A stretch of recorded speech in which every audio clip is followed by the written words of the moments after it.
रमेश सुबह से अपनी नाव लेकर नदी के किनारे बैठा था, पर उसे एक भी सवारी नहीं मिली थी। तभी एक दूसरा नाविक रमेश का मजाक उड़ाता हुआ रमेश से बोला, कितनी बार कहा है भाई, रमेश ये नाव चलाने का काम छोड़ दो, ये तुम्हारे बस की बात नहीं है। रमेश ने ये सुनकर सिर झुका लिया और कुछ उदास लहजे में बोला, अरे भाई, आप हर रोज मेरा मजाक क्यों उड़ाते हो? हम तो सच कहते हैं। देखो, तुम्हारे पिता इस गांव के सबसे कुशल नाविक थे, मगर वो तुम्हारे सगे पिता नहीं थे। उन्होंने तुम्हें गोद लिया था, इसलिए वो कुशलता, वो हुनर तुम्हारे खून में नहीं है। देखो, तुम हमें परेशान मत करो। वैसे भी बहुत सारे लोगों का कर्ज हमारे सिर पर है। रोज कोई ना कोई तगादा करने आ जाता है और हमारी नाव में कोई बैठना ही नहीं चाहता। ऊपर से तुम रोज ताने मारने आ जाते हो। इतना कहकर रमेश ने नाव को रस्सी से बांधा और चुपचाप अपने घर की ओर चल दिया। घर पहुंचते ही रमेश की पत्नी लक्ष्मी ने रमेश से कहा, क्या आज भी कुछ कमाई हुई या नहीं, या फिर आज भी पहले की तरह खाली हाथ ही लौट आए हैं? अरे लक्ष्मी, मैं क्या करूं? सुबह से शाम तक किनारे बैठा रहा, एक भी सवारी नहीं मिली। बस यूं ही मच्छर ही मारता रहा। ऐसा लगता है जैसे मेरी नाव पर कोई साया पड़ गया हो, कोई अपशकुन छा गया हो कि लोग उस पर कदम रखने से भी डरते हैं। लक्ष्मी की आंखों में गुस्सा भर आया और वो तीखे स्वर में बोली, बस करें अब। आपको जरा भी अंदाजा है कि अभी थोड़ी देर पहले गांव के सरपंच हमारे घर आए थे? कैसी कैसी कड़वी बातें सुना गए।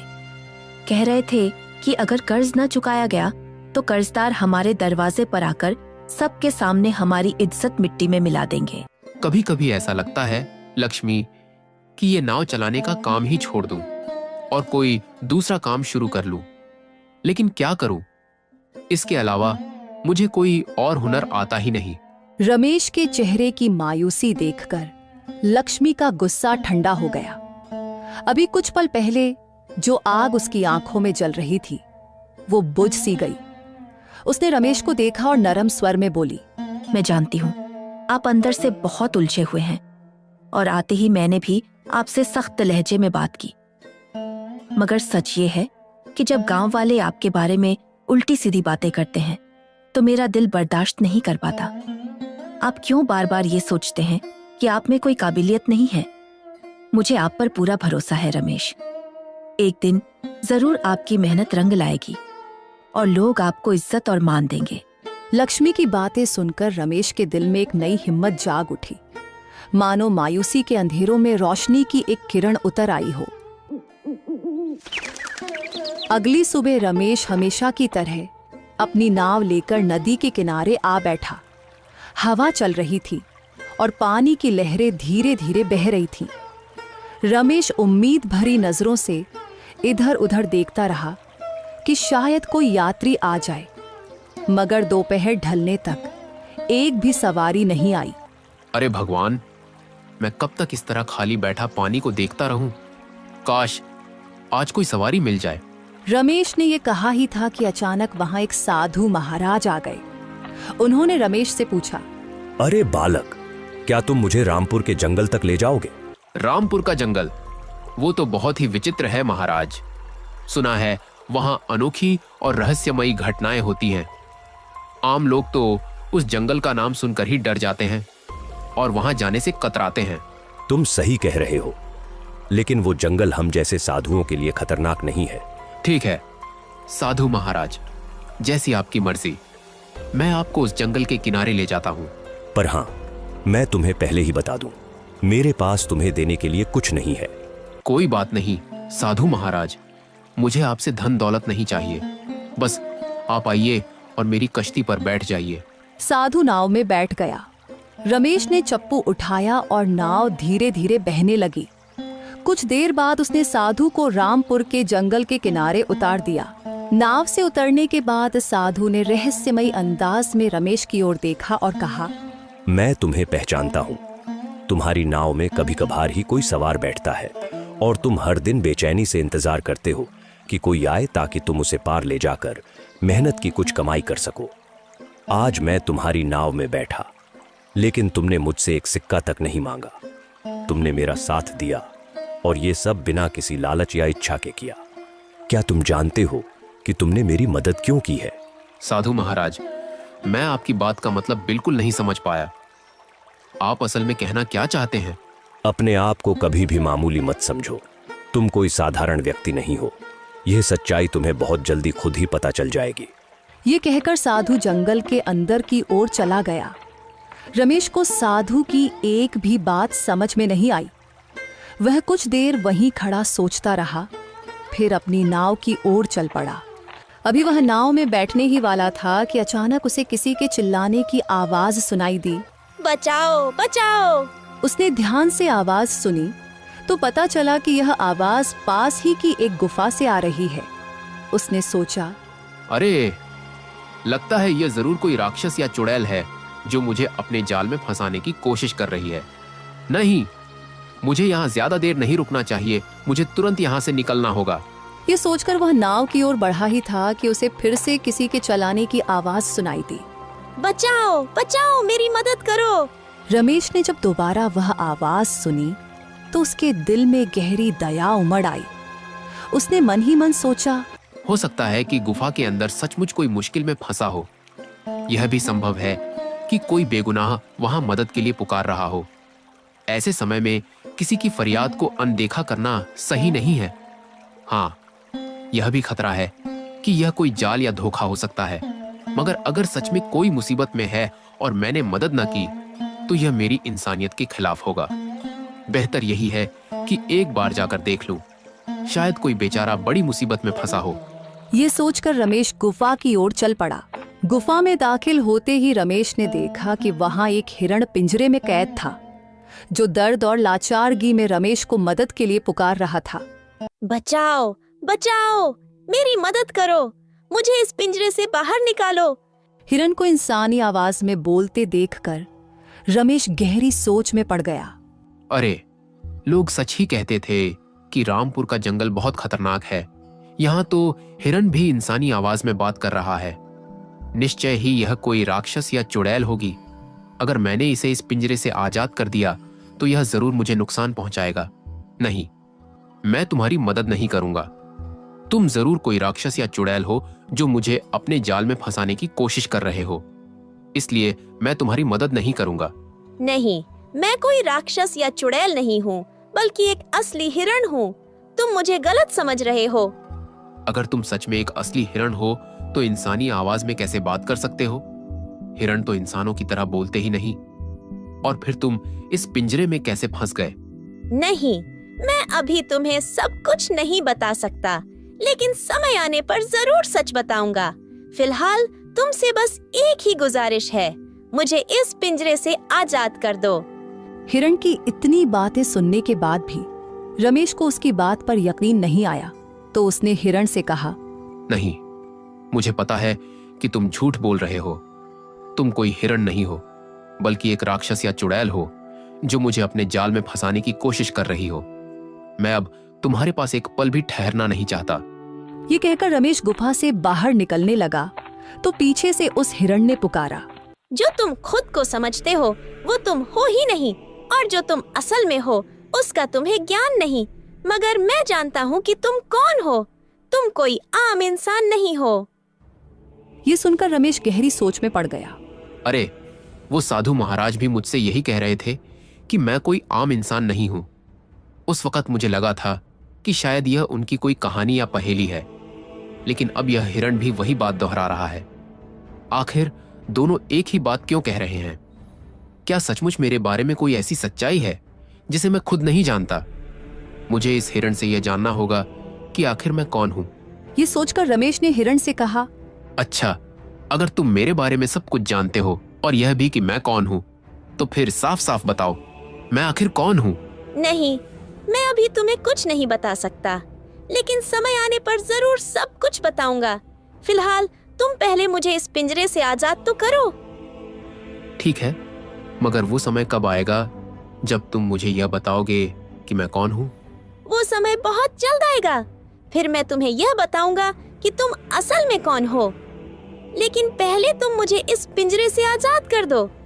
रमेश ने हिरण की बातों पर विश्वास करके उसे पिंजरे से आजाद कर दिया। बहुत शुक्रिया दोस्त, तुमने मेरी मदद की। अरे, तुम्हारे मुंह से दोस्त शब्द सुनकर मुझे बहुत खुशी हुई। मेरे पूरे गांव में मेरा कोई दोस्त नहीं है क्योंकि मैं गरीब हूँ। अच्छा, तो आज से हम दोनों दोस्त हुए। अब तुम अकेले नहीं हो, मैं तुम्हारा दोस्त हूँ। अच्छा तो ठीक है, मगर एक सवाल है, हम दोनों फिर से कैसे मिलेंगे? और तुम वो बात मुझे कब बताओगे? हाँ, ऐसा करते हैं कि तुम मेरे साथ मेरे घर चलो। हम दोनों दोस्त एक ही घर में रहेंगे और जब सही समय आएगा तब तुम मुझे वो राज भी बता देना कि आखिर मैं कौन हूँ। ठीक है दोस्त, मैं तुम्हारे साथ तुम्हारे घर चलता हूँ। अब से हम दोनों एक दूसरे के सच्चे साथी हैं। लेकिन एक बात हमेशा याद रखना, रमेश, मेरी इंसानी आवाज सिर्फ तुम ही सुन सकते हो। तुम्हारे अलावा कोई भी मेरी ये आवाज नहीं सुन सकता। लेकिन मैं हर किसी की इंसानी आवाज सुन सकता हूँ। ठीक है, अब तुम मेरे साथ मेरे घर चलो। आज से मेरा घर तुम्हारा भी घर है। ये कहकर वे दोनों गुफा से बाहर आ गए और नाव की ओर चल पड़े। नाव के पास पहुंचकर दोनों उसमें बैठ गए। रमेश ने चप्पू उठाया और नाव को अपने घर की ओर चलाने लगा और फिर कुछ ही देर में वे दोनों घर पहुंच गए। घर पहुंचते ही लक्ष्मी की नजर हिरण पर पड़ी तो वह हैरानी से बोली, अरे, ये हिरण तो बहुत ही खूबसूरत है। आपको ये कहाँ से मिला? और क्या आज आपको कोई सवारी मिली या नहीं? हाँ, आज सवारी तो मिली थी लक्ष्मी, लेकिन क्या बताऊं, उन्हें मैंने बिना किराया लिए रामपुर के जंगल तक पहुंचा दिया। उनके पास देने को कुछ नहीं था और वह भी कोई साधु महाराज थे। ये आप क्या कह रहे हैं? एक तो आपने उसे बिना किराया लिए यात्रा कराई और वह भी रामपुर के जंगल तक। वहां तो लोग डर के मारे कदम भी नहीं रखते। लेकिन लक्ष्मी, मैं तो सही सलामत वापस आ गया हूँ, इसलिए यूं बेवजह चिंता मत किया करो। ये हिरण भी मुझे वहीं जंगल में मिला। किसी ने इसे कैद कर रखा था और मैंने इसे छुड़ाकर अपने साथ ले आया हूँ। और तुम्हें एक और बात बताऊं, ये हिरण इंसानी आवाज में बात कर सकता है, लेकिन इसकी आवाज सिर्फ मुझे ही सुनाई देती है। मगर हाँ, ये हमारी सब बातें अच्छी तरह सुन सकता है। ये सुनकर लक्ष्मी डर गई तो रमेश ने उसे कहा, अरे डरो मत। जब मैंने भी इसे पहली बार बोलते देखा था तो मैं भी डर गया था, लेकिन अब मेरे दिल से इसका डर खत्म हो गया है। जानती हो लक्ष्मी, यह हिरण हमारा दोस्त है। हाँ, न जाने क्यों ऐसा लगता है जैसे हमारा इससे जन्म जन्म का कोई रिश्ता जुड़ा हुआ है। आप ये क्या कह रहे हैं? हो सकता है ये रामपुर जंगल का कोई राक्षस हो, या कोई चुड़ैल, या फिर कोई प्रेत जो हिरण का रूप लेकर आपके पीछे पीछे यहाँ आ गया हो। कहीं ये हमें या गांव वालों को कोई नुकसान न पहुँचा दे। रमेश, तुम्हारी पत्नी गलत सोच रही है। मैं तुम लोगों को कोई नुकसान नहीं पहुंचाऊंगा, बल्कि तुम्हारी मदद ही करूंगा। रमेश हिरण की बात सुनकर लक्ष्मी से कहता है, लक्ष्मी, यह हिरण कह रहा है कि वह किसी को नुकसान नहीं पहुंचाएगा, बल्कि हमारी मदद करेगा। लक्ष्मी ने हिरण से कहा, अच्छा, तो क्या तुम हमारी गरीबी दूर कर सकते हो? हाँ, क्यों नहीं। लेकिन याद रखो, मैं तुम्हारा दोस्त हूँ। अगर तुम मुझे अपना लो और मेरा मान रखो तो मैं भी तुम्हारी मदद करने में कभी पीछे नहीं हटूंगा। अगर मैं तुमसे खुश हुआ तो तुम्हारी गरीबी दूर करने में जरूर सहारा बनूंगा। इसी तरह बातें करते करते रात हो गई और वे सब सो गए। अगले दिन सुबह होते ही रमेश हिरण के पास आया और उससे कहा, ए मेरे दोस्त, हमें अपनी गरीबी दूर करने का कोई तरीका बताओ। तुम्हें अपनी कल वाली बात याद होगी। तुमने कहा था कि तुम हमारी गरीबी दूर कर सकते हो। सुनो, मैं तुम्हें एक रहस्य बताता हूँ जिसके बारे में आम लोग कुछ नहीं जानते। लेकिन वहाँ तक पहुँचने के लिए तुम्हें और लक्ष्मी को एक बार फिर रामपुर के घने जंगल में जाना होगा। जंगल के बीचों बीच एक शांत झील है और उसके किनारे एक दुर्लभ चांदनी का फूल खिलता है। उस फूल में अद्भुत शक्ति छुपी है। कहते हैं कि जो भी इंसान उसे पा लेता है उसकी किस्मत बदल जाती है और उसकी जिंदगी खुशियों से भर जाती है। लेकिन उस जादुई फूल से हमें क्या फायदा होगा? वह चांदनी का फूल कोई साधारण फूल नहीं है। उसकी सहायता से किसी भी बड़े से बड़े शाप को समाप्त किया जा सकता है। तुम्हारी बात यहाँ तक तो समझ में आती है, लेकिन हमें यह समझ नहीं आ रहा कि इससे हमें क्या लाभ होगा। हम पर तो कोई श्राप ही नहीं है। अरे रमेश, जरा सोचो, क्या तुम्हारी गरीबी किसी श्राप से कम है? गांव वालों का कर्ज, उनकी तानेबाजी, दुनिया की कठिनाइयां और जीवन की मुश्किलें, ये सब भी तो किसी श्राप से कम नहीं। क्या तुम इन्हें मामूली बात समझते हो? ये सुनकर रमेश चुप हो गया और लक्ष्मी के पास जाकर उसने वह सारी बात बताई जो उसकी हिरण के साथ हुई थी। फिर दोनों ने कुछ देर आपस में मशविरा किया और उसके बाद रमेश हिरण के पास आकर उससे बोला, हाँ, हमें मंजूर है, हम जाने के लिए तैयार हैं। तो फिर देर कैसी? हमें अभी इसी समय जंगल की ओर निकलना होगा। हिरण की बात मानकर वे तीनों तुरंत घर से निकले और कुछ ही देर में नाव के पास पहुंच गए। फिर वे नाव में बैठ गए। रमेश ने चप्पू चलाना शुरू किया और जल्दी ही वे जंगल के किनारे पहुंच गए। वहां पहुंचते ही सब नाव से उतरे और जंगल की ओर बढ़ चले। जंगल में पहुंचते ही हिरण ने रमेश से कहा, चलो, अब तुम दोनों मेरे पीछे आओ। रमेश और लक्ष्मी हिरण के पीछे पीछे चलते रहे। जंगल बहुत ही खतरनाक था। चलते चलते अचानक उनके सामने से एक बड़ा सा सांप गुजरा। उसे देखकर दोनों डर गए। अरे, ये सांप कहाँ से आ गया? ये जंगल वाकई बहुत खतरनाक है। मुझे तो बहुत डर लग रहा है। लक्ष्मी को डरा हुआ देखकर रमेश ने हिरण से कहा, अरे, क्या तुम हमें इस जंगल में मरवाने के लिए लेकर आए हो? नहीं, ऐसा बिल्कुल नहीं। लेकिन झील तक पहुंचने के लिए तुम्हें इन कठिन रास्तों और परीक्षाओं से होकर गुजरना ही पड़ेगा। तो फिर हमें यह भी बता दो कि आगे रास्ते में हमें किन किन परेशानियों और मुश्किलों से होकर गुजरना होगा। चांदनी के फूल तक पहुंचने के लिए तुम्हें एक झील के पास जाना होगा। उस झील के भीतर एक बहुत ही भयंकर राक्षस का कब्जा है, पर उसे हराने का राज केवल मुझे ही पता है। यह सुनकर रमेश बहुत ज्यादा डर गया। डरते हुए हालात को देखकर लक्ष्मी ने उससे पूछा, अरे जी, आप डरे हुए क्यों लग रहे हैं? इस हिरण ने क्या कहा है? लक्ष्मी के पूछने पर रमेश ने हिरण ने जो कुछ कहा था वह सब उसे सुना दिया।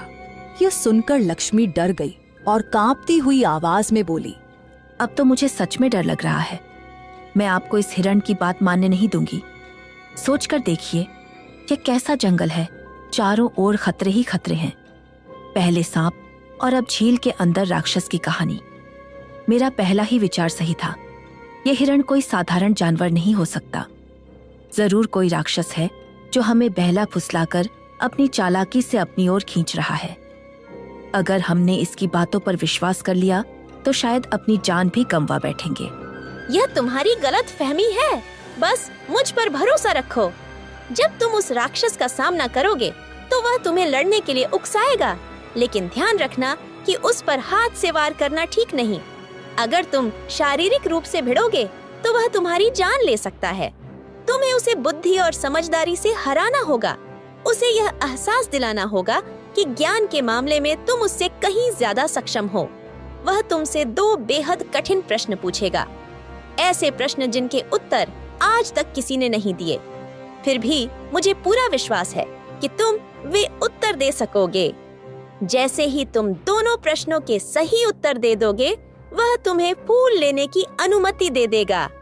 हिरण की बात सुनकर रमेश को उस पर शक होने लगा और उसने हिरण से कहा, इतना तो हम समझ गए हिरण कि उस चांदनी के फूल से तुम्हारा कोई ना कोई गहरा नाता है। सच सच बताओ, तुमने हमें अपना मित्र कहा है, तो तुम्हें हमारी दोस्ती की कसम, क्या तुम्हारा उस फूल से कोई विशेष संबंध है? क्या तुम सच में हमें सिर्फ हमारी गरीबी से मुक्ति दिलाने के लिए यहाँ लाए हो? सच सच बताओ। हिरण गंभीर हो गया। कुछ देर चुप रहने के बाद बोला, हाँ, तुम्हारी बात सही है। दरअसल उस चांदनी के फूल से मेरा श्राप टूट सकता है और तुम दोनों भी गरीबी से छुटकारा पा सकते हो। हाँ, यह सच है कि मैंने तुम्हें यह बात पहले नहीं बताई। असल में मैं एक श्रापित हिरण हूँ। यह सुनकर रमेश चौंक गया। उसे विश्वास नहीं हुआ कि जिस हिरण को उसने पिंजरे से मुक्त कराया था वह वास्तव में एक श्रापित हिरण है। अच्छा, तो फिर तुम असल में कौन हो, यह तो बताओ। नहीं, मैं यह बात तुम्हें चाहकर भी नहीं बता सकता। रमेश और हिरण आपस में बातें कर रहे थे। लेकिन लक्ष्मी को उनकी एक भी बात समझ नहीं आ रही थी। तब उसने रमेश से कहा, अरे जी, आप दोनों आपस में क्या बातें कर रहे हैं? मुझे भी तो कुछ बताइए, ये हिरण आपसे क्या कह रहा है? लक्ष्मी के पूछने पर रमेश ने उसे सारी बात बताई, जो कुछ हिरण ने उससे कहा था। सारी बात सुनने के बाद लक्ष्मी ने घबराई हुई आवाज में रमेश से कहा, हमें वापस चलना चाहिए। क्या पता यह कोई असली राक्षस हो जो श्राप की वजह से हिरण बन गया हो और अब फिर से श्राप से मुक्त होकर अपनी असली शक्ल यानी राक्षस बनना चाहता हो। रमेश, मैं तुम पर कोई जबरदस्ती नहीं करूंगा, लेकिन अगर तुम सच में मुझे अपना दोस्त मानते हो और मेरा साथ देना चाहते हो तो मेरे साथ आगे बढ़ो, और अगर तुम्हें लगता है कि ये सब सही नहीं है तो तुम अपनी पत्नी के साथ वापस लौट सकते हो। देखो, तुमने हमें अपना दोस्त कहा है ना, तो फिर हम भी जो कुछ करेंगे वो दोस्ती के लिए ही करेंगे। हमें अब इस बात की परवाह नहीं कि हमारी किस्मत बदलेगी या नहीं, गरीबी दूर होगी या नहीं। असली बात यह है कि दोस्ती जिंदाबाद। अब तुम जहां जाओगे हम तुम्हारे साथ चलने को तैयार हैं। हिरण हल्की मुस्कान के साथ आगे बढ़ा। लक्ष्मी मन न चाहने पर भी रमेश के साथ चलती रही। थोड़ी देर बाद तीनों एक रहस्यमयी झील के किनारे पहुंचे। झील का पानी अजीब रोशनी से चमक रहा था, मानो उसमें चांदी घुली हो और नीले पत्थर पिघलकर बह रहे हों। जैसे ही वे किनारे पहुंचे, झील का पानी अचानक कांप उठा। गहराई से काला धुआं उठने लगा, जो धीरे धीरे हवा में फैल गया, और देखते ही देखते वह धुआं एक भयानक आकृति में बदल गया। आकृति एक राक्षस की थी। अरे मूर्ख मनुष्य, तुमने मेरे क्षेत्र में आने की जुर्रत कैसे की? क्या तुम उस जादुई फूल को हासिल करने आए हो? यह फूल मेरी रखवाली में है। जो कोई भी इसे छीनने की कोशिश करता है उसकी जीवन लीला यहीं समाप्त हो जाती है। अब मैं तुम्हें ललकारता हूं, युद्ध के लिए तैयार हो जाओ, क्योंकि आज तुम्हारा अंत निश्चित है। हे सुनो, तुम अपने आप को बहुत शक्तिशाली समझते हो, है ना? अगर वाकई तुम इतने ही जोरावर और चतुर हो तो आओ हमसे बुद्धि की लड़ाई लड़ो। दिखा दो कि तुम बुद्धि के क्षेत्र में हमसे ज्यादा काबिल हो। अगर तुम सचमुच ताकतवर हो तो हमें हिम्मत और समझदारी से हराओ, सिर्फ जोर जबरदस्ती से नहीं।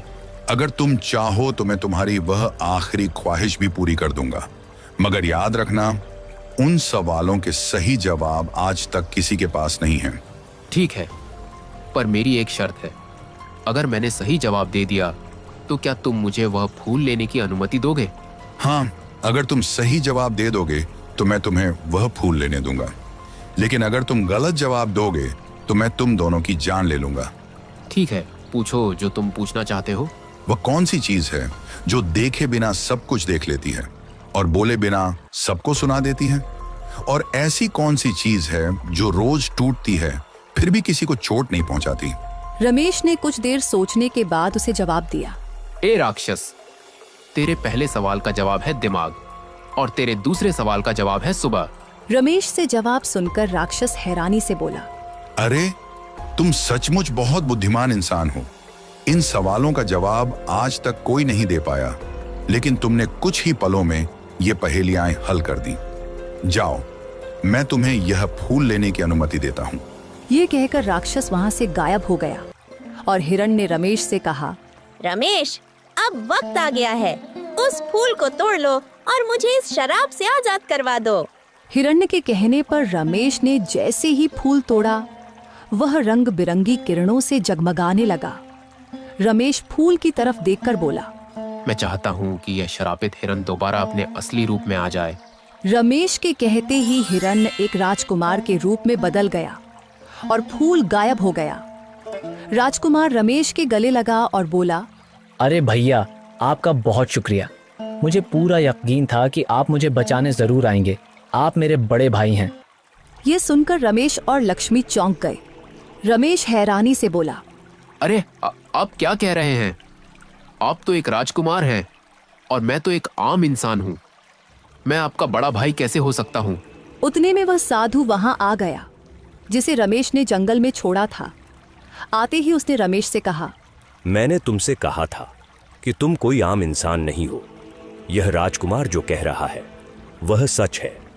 कुछ साल पहले जब मैं इसी जंगल में तपस्या कर रहा था, उस समय इस राजकुमार ने मेरी तपस्या भंग की। गुस्से में आकर मैंने उसे एक पक्षी बना दिया। वह रोने लगा और अपने माता पिता की चिंता करने लगा। तब मैंने ध्यान लगाया और जाना कि उसके माता पिता ने एक बड़ा राज छुपा रखा है। वह राज यह था कि राजा आनंद की पहली संतान यानी कि तुम एक बार डाकुओं द्वारा चुरा ली गई थी। वे तुम्हें जंगल में फेंककर भाग गए। तभी एक मल्लाह जिसका नाम मोहन था तुम्हें वहां से उठाकर ले गया और अपना समझकर पालने लगा। यह तो हमारे पिता का नाम था, मगर यह कैसे हो सकता है? तुम ही राजा आनंद की पहली संतान हो। राजा ने यह बात छुपाई क्योंकि उसे डर था कि लोग कहेंगे कि वह अपने बेटे की रक्षा भी नहीं कर पाया। इतना कहकर साधु चुप हो गया। तब राजकुमार अशोक बोल पड़ा। जब मैं हिरण्य बनकर रो रहा था तो साधु महाराज ने मुझे बताया था कि जंगल में जो व्यक्ति आएगा उनमें से जो तुम्हारी आवाज सुन लेगा, समझ लेना वही तुम्हारा बड़ा भाई है और वही तुम्हारी मदद कर सकता है। तो तुमने हमें पहले क्यों नहीं बताया? मुझे साधु महाराज ने मना किया था क्योंकि अगर आपकी मदद सच्चे दिल से न होती तो मैं आज़ाद नहीं हो पाता, और आपकी मदद सच में सच्चे दिल से थी, इसीलिए मैं शराब से मुक्त हो गया। यह सुनकर लक्ष्मी और रमेश बहुत खुश हुए।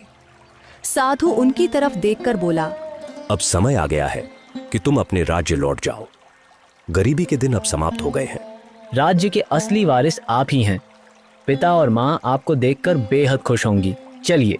इतना कहकर राजकुमार ने रमेश और लक्ष्मी को अपने महल चलने का निमंत्रण दिया और वे सब महल की ओर चल पड़े। महल पहुंचते ही राजकुमार ने सारी सच्चाई राजा आनंद और रानी को बताई। माता पिता ने अपने खोए हुए बेटे को गले से लगा लिया। राजमहल में खुशी की लहर दौड़ गई। इस तरह एक जादुई हिरण, एक रहस्यमयी साधु और एक मल्लाह ने एक महान सत्य को उजागर किया।